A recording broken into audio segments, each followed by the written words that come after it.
Hi, my name is Alea Akels, and this is my video interview submission for the Women's Leadership Experience for the Spring 2025 semester. I wanted to go ahead and record this video answering the required questions. So I just have them right here on my laptop. So if you see me looking over, that's what I'm looking at.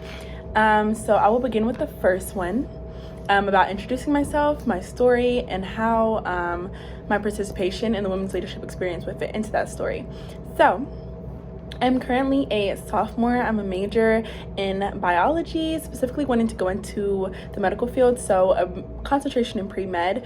I just transferred to GSU this semester, so spring 2025 is my first semester at Georgia State. I transferred from a small, predominantly white institution in North Carolina. So that's a little bit about my story. I grew up in Georgia as well. I went to North Carolina specifically for the purpose of a scholarship. I learned a lot there, but within that, I also learned about the issues in which our society experiences with a lack of representation. Being that it was a predominantly white institution, sometimes it would be very uncomfortable at times because I just, was missing that form of representation that, would be able to show me that I too could do it as well.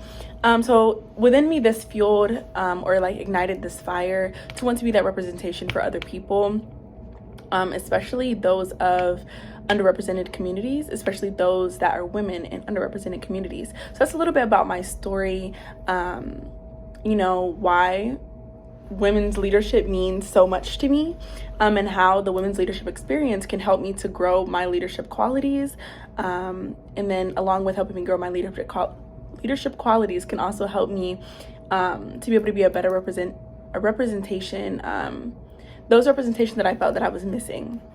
So I would like to be that for other young girls in underrepresented communities. So the next question is, do I believe that there are specific characteristics that define a successful leader? If so, what are they? I do think that there are specific characteristics that define a leader who is successful.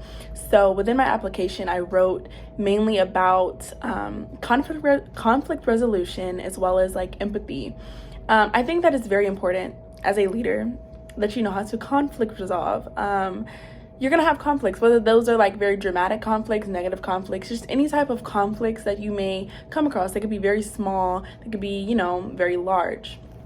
Nonetheless, I think that it's very important that as a leader, you know how to manage said conflict, and make sure that in doing so, you keep a very level-headed mindset, and make sure that, in those moments of where everything seems to be very pressurized and there's a lot going on and the conflict is arising, that you remain level-headed and don't resort to hostility. So I think that that's a very important quality of a leader, to ensure that when we are going through times of conflict, that we remain with a steady mind and also consult with those around us as well, and don't let the title of leader make you feel that you are just too supreme or too superior to other people, to ask for help, to ask for guidance, to ask for critique. So I think that that's very important.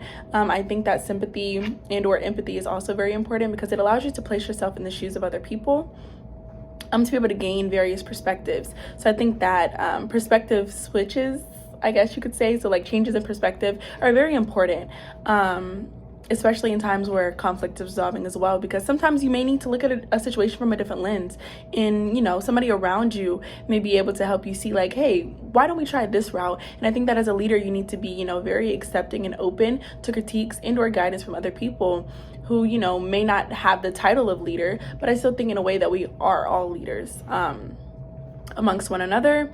My last question is, if I could be a character in a TV show, a movie, or a book, who would I be? This is a really good question.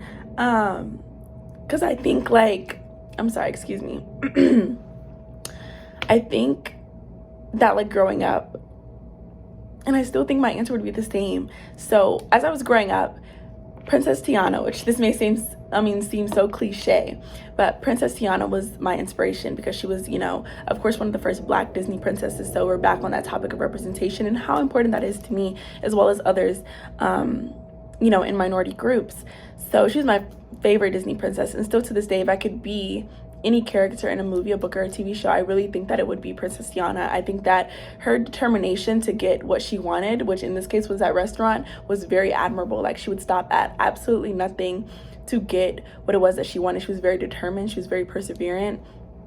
Through the literal conflict of being turned into a frog, she still, you know, had her mind dead set on the goal that she wanted to achieve, and she made sure to use those around her and the resources around her in order to accomplish that goal. So I think that that would definitely be like my favorite. She was very like empathetic, very sweet, very charming, yet, you know, very perseverant, very dedicated, very like, you know, I'm set to this goal that I want, and that goal in this case was getting her restaurant.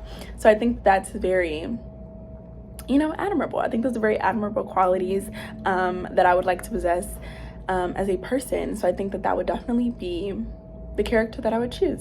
So those are the only 3 interview questions. So it was very great to get on here and record this video submission for you all. I hope that it gives you a very, you know, accurate vibe of me. So yes, it was very nice speaking to you all. I hope to hear from you soon, and I will see you later.